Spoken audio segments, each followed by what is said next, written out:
할렐루야. 오늘 이 전쟁에 나오신 여러분들 주님의 이름으로 축복합니다. 제가 교회 올 때 보니까 그 소독하는 연기 나는 차 있잖아요. 자동차가 저기서부터 일로 지나가면서 하얀 연기를 내뿜고 달려오더라고요. 보통 그런 연기 내뿜는 소독차는 언제 소독해야 돼요? 여름이요. 어제는 얼음 얼어가지고 그랬는데 말이죠. 뭐 또 소독을 한답시고 말이에요. 이거 참 바다에도 들어가면 지금 아열대 어종들이 저 동해안 차가운 데서 발견되고 그런다고 그러고요. 여러분도 그러셨는지 모르지만 저도 오늘 굉장히 추운 줄 알고 속에 옷을 입고 왔는데 또 입고 나오니까 더워. 세상에 만상에 참 일기도 말이죠. 이게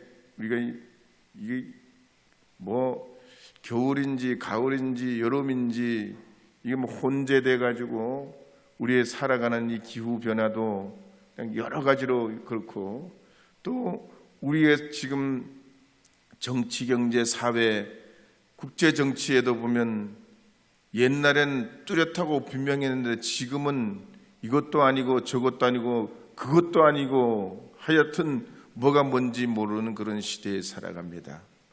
그럴수록 하나님 앞에 우리가 주님의 진리로 분명히 서서 하나님이 우리에게 주시는 축복과 미래를 향하여 나가는 하나님의 자녀들이 되어야 할 줄로 믿습니다.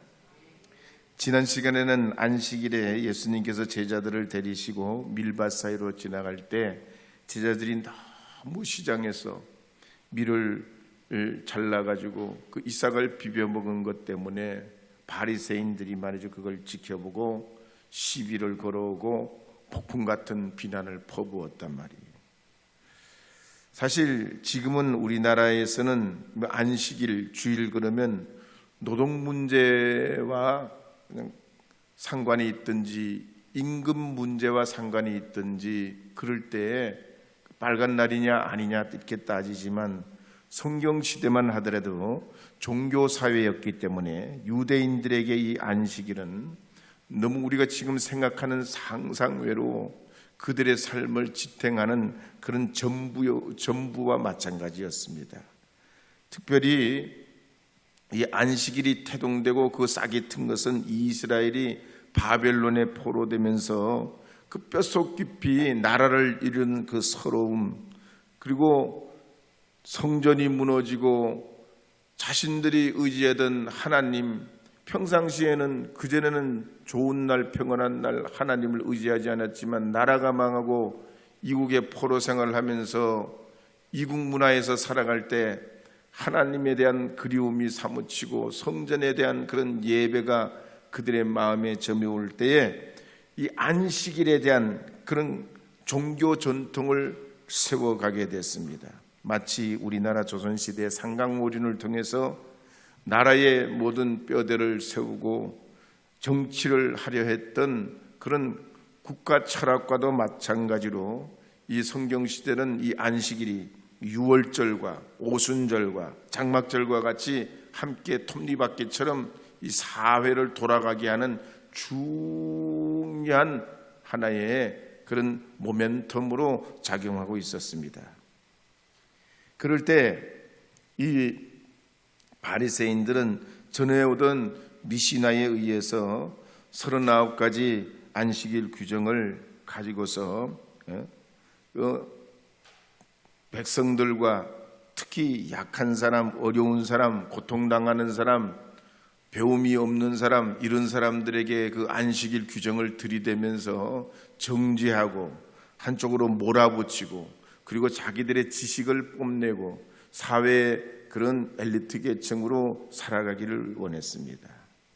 그럴 때 예수님께서는 배가 고파서 성막에 있던 진설병을 먹었던 다윗의 이야기를 하시면서 안식일의 참된 주인은 예수님이라 하셨습니다. 그래서 명분보다가는 사람을 살리는 것이 중요하다는 얘기죠. 우리가 신앙생활, 믿음 생활을 할 때도 교회의 중요한 전통과 관습과 또 지나온 우리 모든 내력도 중요하지만 더 중요한 것은 예수님께서 그러셨듯이 사람에게 초점을 맞추고 영혼 구원을 위한 사역을 감당해야 하는 줄 믿습니다. 새롭게 하소서. 우리 함께 불러보겠습니다. 새롭게 하소서.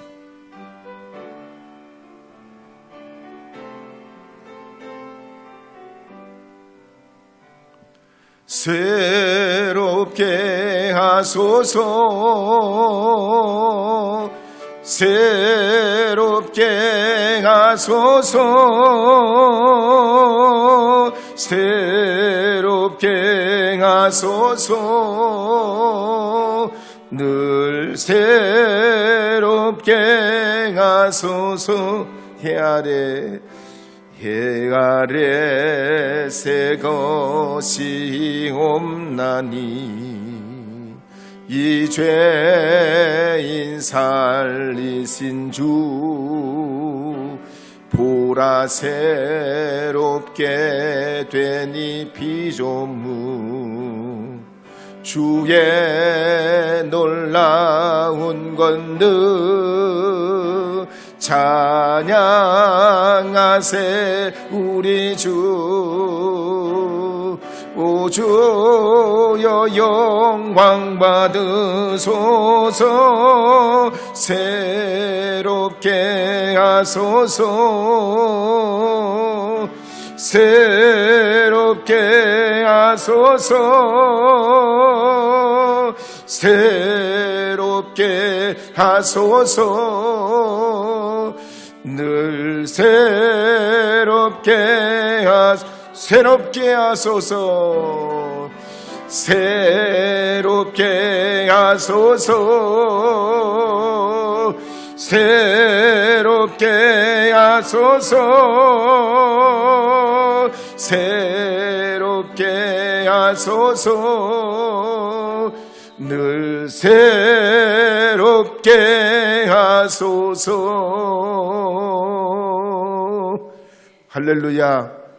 성령의 은혜가 여러분의 심령을 뜨겁게 하고 오늘도 사모하는 심령으로 예배할 때 우리의 심령이 새롭게 되고 삶이 새롭게 돼서 과거에 매이지 아니하고 전통에 매이지 아니하고 하나님이 우리에게 주신 미래와 또 내일을 위해 살아가는 하나님 앞에 참된 그리스도인들이 되게 되실 줄 믿습니다. 이제 누가복음 6장 6절 7절 말씀 함께 읽어보겠습니다. 또 다른 안식일에 예수께서 회당에 들어가사 가르치실새 거기 오른손 마른 사람이 있는지라 서기관과 바리새인들이 예수를 고발할 증거를 찾으려 하여 안식일에 병을 고치시는가 엿보니. 이제 또 다른 안식일이 됐습니다. 그때 예수님께서는 회당으로 들어가셨는데요, 무리들에게 하나님의 말씀을 증거하시고 가르치셨는데 그들 중에 오른손 마른 사람이 있었습니다. 손이 말랐다는 얘기는 손을 잘 못 쓰는 장애를 가진 사람이라는 거예요. 그럴 때 그곳에 함께 있던 서기관과 바리새인들이 예수님을 고발할 증거를 찾기 위해서 유심히 쳐다보고 있었습니다. 그때 예수님께서 만약 그 병자를 고치신다면 명백하게 모든 사람들 앞에서 안식일을 어기시는 것이 되기 때문에 이 바리새인들과 서기관이 예수님이 어떻게 하시나 지켜보고 있었던 겁니다. 근데 참 오늘 우리가 이 시대를 살아갈 때 이 바리새인들과 서기관들이 말이죠, 참 이렇게 예수님이 행하시는 일에 하나하나 일거수일투족을 그렇게 지켜보고 감시하고 문제점을 찾아내고 흠을 찾아내려고 했던 건 자신들이 살아가는 삶의 그 기득권을 계속해서 유지하고 싶었기 때문입니다. 그래서 율법을 갖다 들이대면서 이렇게 하면 안 되고 저렇게 하면 안 되고 이래도 저래도 안 되는 그런 어려운 지경으로 사람을 몰아붙이면서 마치 사냥꾼들이 덫을 놓고 숨죽여가지고 그걸 지켜보고 엎드려 있듯이 이 바리새인들이 예수님을 쳐다보고 노려보고 지켜보고 있었던 겁니다. 지금도 인도네시아 같은 나라나 인도나 저 이집트 같은 나라에서는 아직도 여전히 종교 분쟁이 있습니다. 그래서 말이죠, 사람들을 말이죠, 죽이기를 아주 그냥 파리 목숨을 죽이듯이 그렇게 사람 목숨을 가볍게 여기고 핍박하고 나하고 종교가 다르다고 말이죠, 사람들을 그렇게 무참하게 그렇게 살해하는 경우가 있습니다. 그래서 사람은 알코올 중독, 마약 중독 이런 중독도 무섭지만 종교 중독이 굉장히 이것도 같은 중독류예요. 인터넷에 보니까 어떤 대학생이 신천지에 다니는데 그 사람 얘기가 그래요.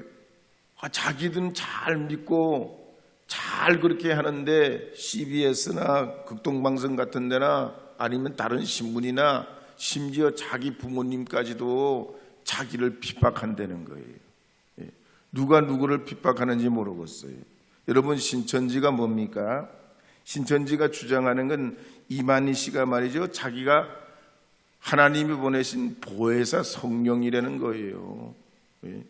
그러고서는 삼위일체를 부정하고, 그리고 자기가 마치 마지막 시대에 보냄받은 선지자인 것처럼 그렇게 행세를 합니다.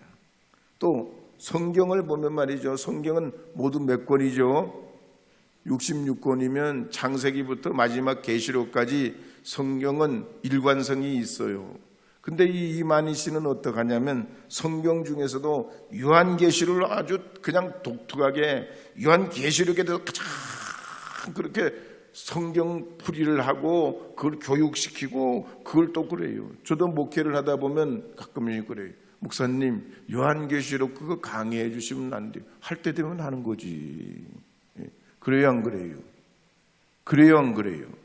다 우리 몸에 말이 신경이 연결되어 있는 것처럼 성경 창세기를 본다고 해서 요한계시록과 무관한 게 아니에요.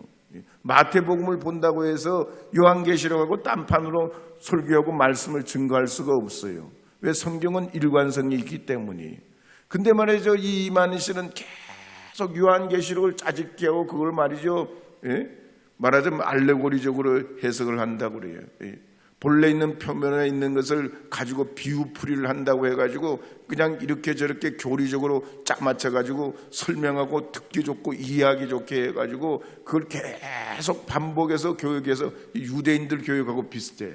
유대인들 교육 반복을 하면서 머리에 아주 그냥 쇠뇌를 시켜서 그대로 그렇게 사람이 살도록 그렇게 자꾸만 종용해요.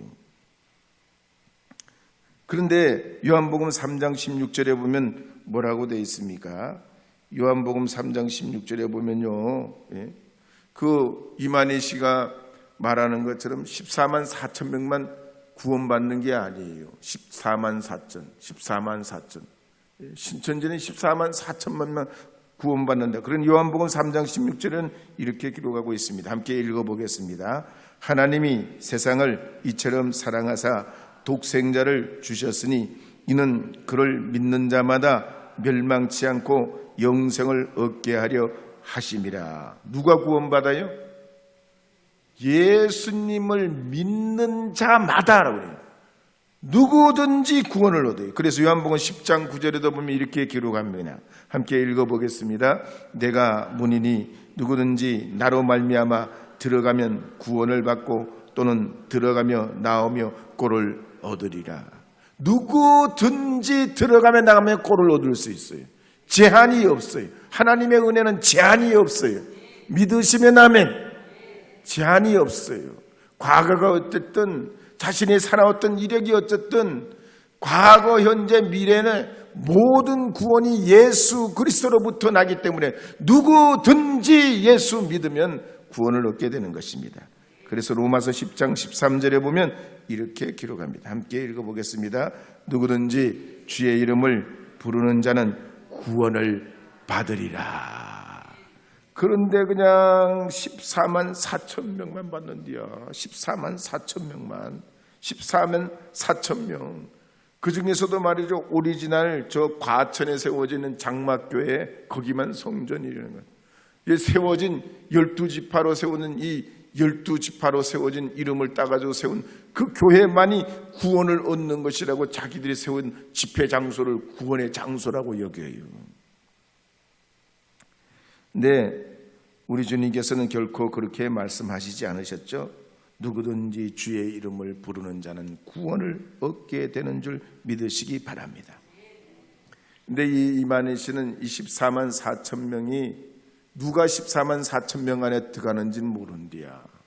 그 숫자가 다 채워지면 14만 4천 명이 순교자가 이미 하늘나라에 가 있는데, 이 땅에 14만 4천 명이 구원받을 사람이 딱 채워지면 그 숫자가 되면 결국 하빌의 때가 오고, 하늘에 있는 14만 순교한 14만 4천과 땅에 있는 14만 4천 명이 하빌의 때가 오고, 그들이 첫째 부활에 참여하는 자가 되고, 이 14만 4천 명이 천년 왕국을 살아가는, 땅 위에서 천년 왕국을 살아가게 된다는 거예요. 그러니까 빨리 누군지는 모르지만 14만 4천 명 중에 들어갈 사람들을 구원 얻도록 하기 위해서 누구든지, 특히 기성교회 다니는 예수 믿는다고 하는 사람들, 잘못된 사람, 그 사람들을 구원해야 된다고 가르칩니다. 그러나 뭐라고요? 누구든지 주의 이름을 한번 더 하겠습니다. 누구든지 주의 이름을 부르는 자는 구원을 받으리라. 할렐루야. 그리고 요한복음 7장 27절에도 보면 이렇게 말씀하고 있습니다. 요한복음 7장 27절입니다. 함께 읽겠습니다. 그러나 우리는 이 사람이 어디서 왔는지 아노라. 그리스도께서 오실 때에는 어디서 오시는지 아는 자가 없으리라 하는지라.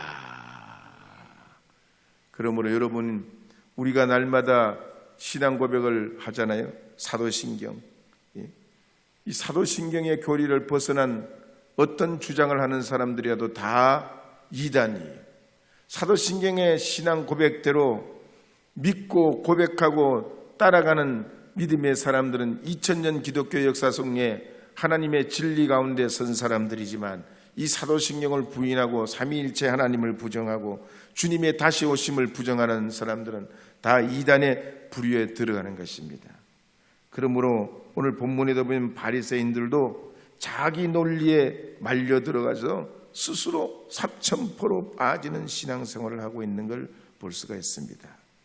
그렇기 때문에 우리도 주님 앞에 시간마다 나와서 기도하고 말씀 보고 예배하고 봉사하고 헌신할 때 하나님 앞에 믿는 믿음의 사람들은 쭉정이와 알곡을 그 분리하는 건 하나님이 하실 일이지, 우리가 사람을 이렇다 저렇다 판단하고 결코 그렇게 해서는 아니 될 줄로 믿습니다.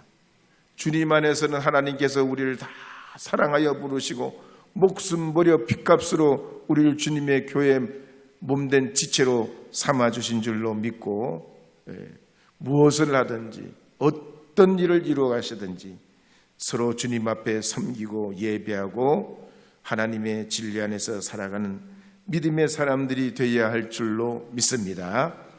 새롭게 하소서 함께 불러보겠습니다. 새롭게 하소서.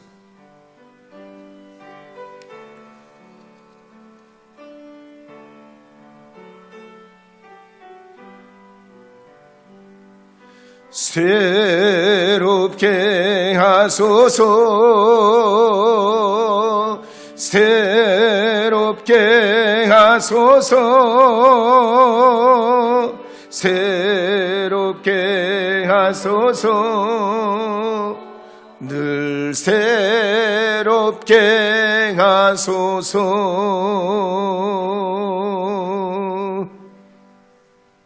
이제 누가복음 6장 8절에서 10절 말씀 함께 읽어보겠습니다. 누가복음 6장 8절, 9절, 10절 말씀 읽겠습니다.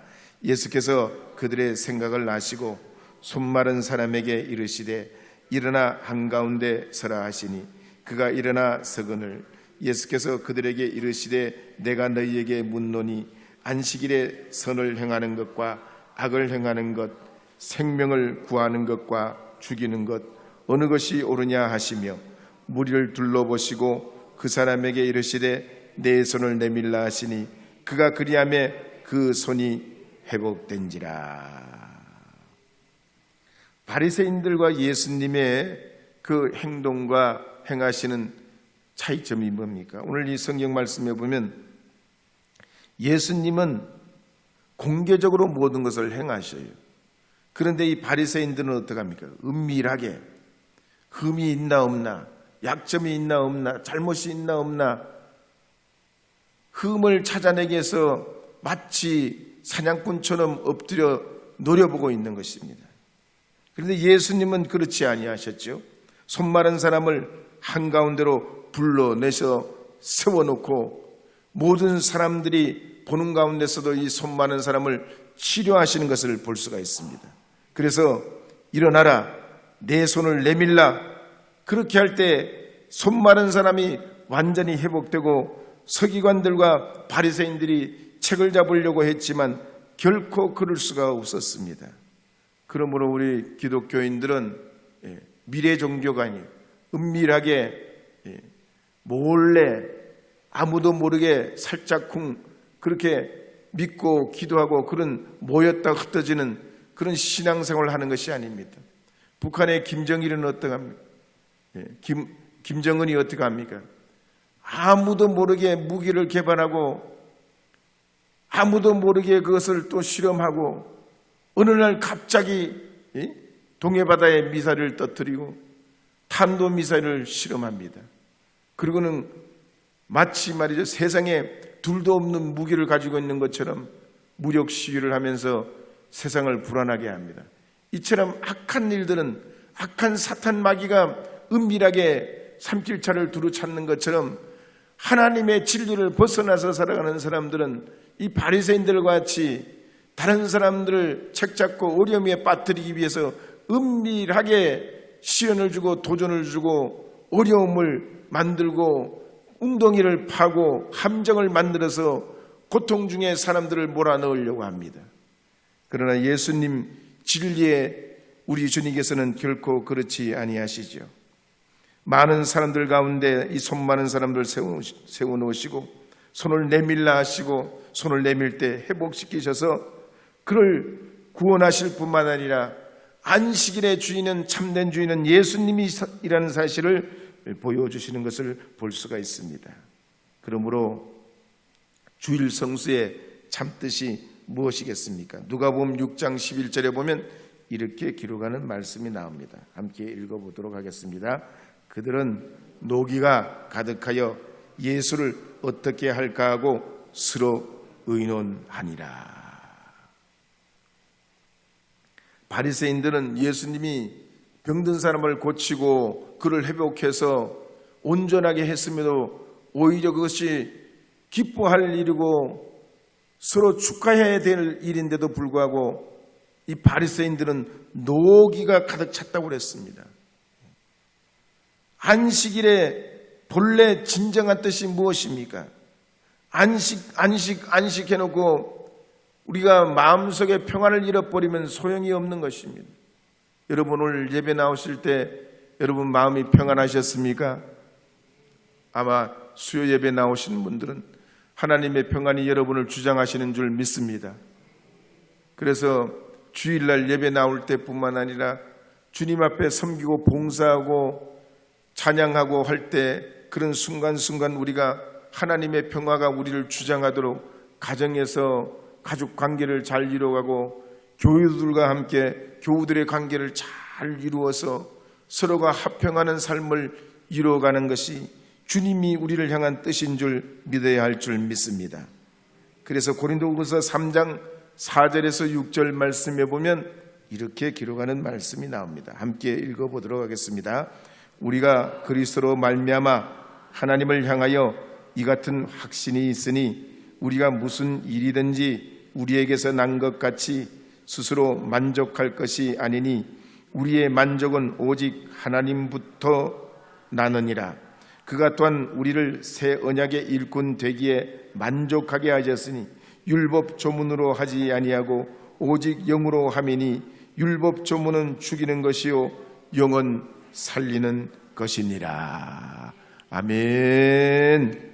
오늘도 이 밤에 나오신 여러분들께서 하나님 앞에 기도하고 함께 모여서 찬양하는 이 거룩한 은혜가 여러분 가정에 돌아가서 하나님의 그 거룩하심으로 십자가의 사랑으로 인격적으로 친밀한 관계를 이루고 거룩한 주의 은혜가 여러분의 가정에 넘쳐나도록 이 예배의 축복이 이어지기를 원합니다. 그리고 이 밤이 지나고 내일 밝은 날을 맞이할 때도 여러분의 삶에 하나님 주신 이 거룩한 은혜의 기쁨이 여러분을 끌어가는 능력과 힘이 되도록 주님의 그 은혜가 여러분 심령 속에 넘쳐나도록 삶에서 도우시고 역사하시는 하나님의 그 은혜로 여러분의 거룩한 영향력이 나타날 수 있도록 사모하고 믿음으로 승리하는 여러분 되시기를 축복합니다. 그래서 가정의 변화가 오고 삶의 변화가 오고 지역의 변화가 오고 기도가 뜨거워지고 말씀의 역사가 나타나서 이 손마른 사람이 공개적으로 예수님 통해서 고침받은 것처럼 우리가 이 시대에 마땅히 감당해야 할 하나님의 거룩한 사명을 이루어가는 저와 여러분 되어야 할 줄로 믿습니다.